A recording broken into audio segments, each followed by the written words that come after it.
20 minutes.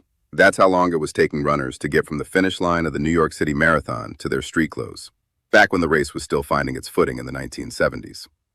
20 minutes standing in soaked shirts and shorts, muscles gone cold the second they stopped moving, sweat turning into a layer of ice water against the skin.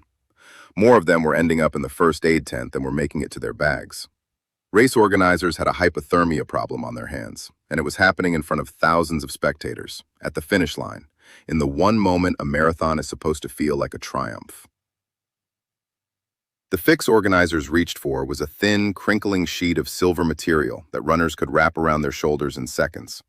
It looked almost like a joke next to the seriousness of the problem, tinfoil for a body in crisis. But it worked, or it was supposed to.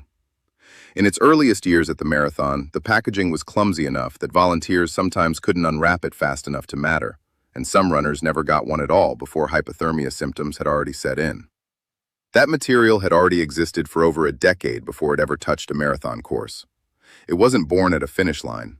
It was born on a launch pad for a problem that had nothing to do with human bodies at all. Contrary to the version of the story that gets repeated online, it has nothing to do with a doomed mission or an exploding oxygen tank. Apollo 13 hadn't happened yet. The real origin is quieter and less dramatic. In 1964, engineers at NASA's Marshall Space Flight Center in Alabama were wrestling with a problem specific to spacecraft. Outside Earth's atmosphere, there's no air to buffer temperature. A satellite or capsule in direct sunlight can be scorching on one side and brutally cold on the other, sometimes within the same orbit, sometimes within the same hour. Equipment failure from thermal stress was a real and expensive risk, and NASA needed a way to stabilize temperature without adding meaningful weight to a payload that was already priced by the pound to launch.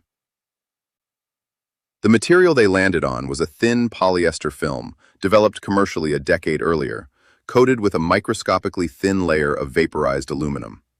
Coat plastic film with metal at the right thickness, and it becomes close to a perfect mirror for infrared radiation, meaning it reflects heat back toward its source instead of letting it pass through.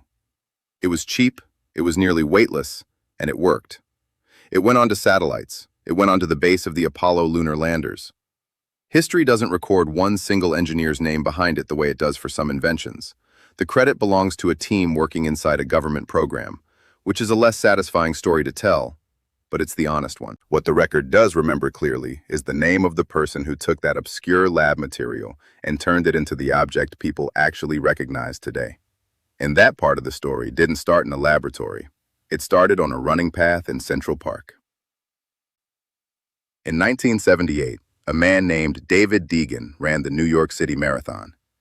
Deegan worked for a company called Standard Packaging Corporation in a division that manufactured metallized film, the same category of material NASA had been using for over a decade, just applied to industrial and aerospace products rather than spacecraft. As the story is usually told by the company he'd go on to found, it wasn't the finish line itself that caught his attention that day. It was the sight of exhausted runners around him wrapped in crinkling silver sheets, trying to hold on to whatever body heat they had left. For Deegan, a runner who also happened to understand exactly how that material was made, it was a collision of his job and his hobby that most people never get to experience. He recognized the product. He also recognized immediately that it was badly designed for the job it was being asked to do. That detail did not sit well with everyone at the marathon. The individually wrapped, slow-to-open packaging that organizers had been using since 1976 was frustrating volunteers and costing runners precious minutes exactly when minutes mattered most.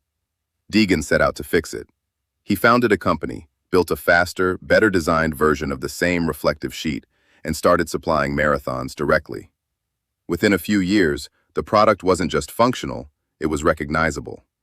By 1982, sponsors had figured out that a silver sheet draped over thousands of finishers, photographed by press cameras at the exact emotional peak of a race, was free advertising too good to ignore. Chicago and Boston signed on the following year. The image of a marathoner wrapped in a shining sheet of foil became, for an entire generation, what finishing a marathon looked like. Nobody involved in that moment thought the story was finished. It wasn't.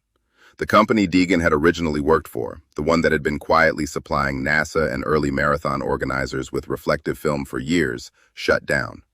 For a product that had just started to become genuinely popular, this should have been a fatal blow. The source had disappeared. If nobody else stepped in, the material that was becoming a symbol of the modern marathon and quietly making its way into ambulances, first aid kits, and camping stores could have simply stopped being made at any real scale. It didn't stop because Deegan didn't let it.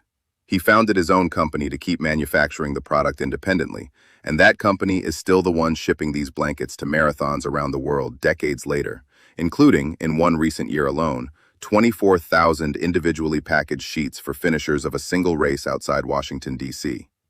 What could have been a footnote, a small supplier going under, instead became the reason the object survived its own success. Without that second act, the space blanket almost certainly fades into an obscure footnote of 1970s road racing, remembered by nobody outside the sport. For the next several decades, that seemed to be the whole story. A spacecraft material, rescued by one runner's stubbornness, that became permanently associated with crossing a finish line, surviving a camping trip, or getting handed a blanket by a paramedic. It felt, by every measure available at the time, like a settled success. That's where the story gets a detail people don't expect. Starting in the 1990s, the exact institutions that had leaned on this material for decades, hospitals and emergency medicine, began quietly turning away from it. A major literature review published in 1997, examining decades of hypothermia treatment research, delivered a blunt verdict. Plain, reflective foil blankets had fallen out of favor in emergency rooms. Researchers reviewing rewarming methods for hypothermia patients kept finding that a foil wrap on its own simply didn't perform as well as other options, and recommended hospitals look elsewhere. The reasons, once you understand how the material actually works, aren't mysterious. The body loses heat 4 different ways: radiation, convection, evaporation, and conduction. And the reflective coating on this material is built almost entirely to fight one of them. In calm, still air, radiation genuinely is a major share of total heat loss, and a good foil blanket can reflect the overwhelming majority of it, in laboratory conditions reportedly as high as 97%. That's a real number, and it's genuinely impressive. But lay that same blanket on frozen ground and lie on top of it, and it does almost nothing, because conduction pulls heat straight down through material with no trapped air to stop it. Wrap it around a body in real wind, and it does almost nothing either, because it has no loft, no layer of trapped air, which is the actual mechanism that blocks wind-driven heat loss in nearly every warm material that exists.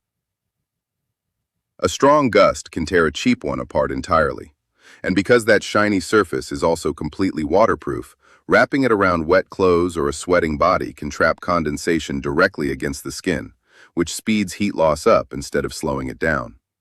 One controlled study made the gap embarrassingly clear.